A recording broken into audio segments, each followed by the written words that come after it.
தேவன் எல்லா மனிதர்களையுமே ரட்சிக்க வேண்டும் என்கிறது விரும்புகிறார். ஒரு மனுஷனை பாவி என்றும், ஒரு மனுஷன் தகுதி அற்றவன் என்றும், ஒரு மனிதனை புறஜாதி என்றும் தள்ளுகிற தேவன் நம்முடைய தேவன் அல்ல. உங்களை அழைத்த தேவன் உங்க வீட்டுக்கு பக்கத்தில் இருக்கக்கூடியவர்களையும் அப்படியே நேசிக்கிறார் என்கிறது தான் இன்றைக்கு நீங்க புரிந்து கொள்ளணும். நான் கிறிஸ்துவனா இருக்கிறேன், நான் அவர்களை விட கொஞ்சம் வித்தியாசமானவன், அவர்களை விட கொஞ்சம் விசேஷமானவன் என்று சொல்வதற்காக தேவன் நம்மை ரட்சிக்கவில்லை.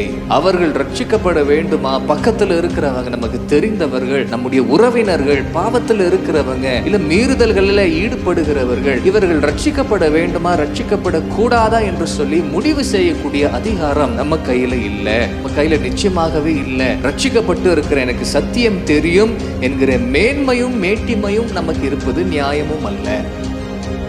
எனக்கு பைபிள் தெரியும், உனக்கு பைபிள் தெரியாதுன்னு சொல்லி இன்னொருத்தரை நியாயத்து இருக்கவும் கூடாது. அல்லேலூயா.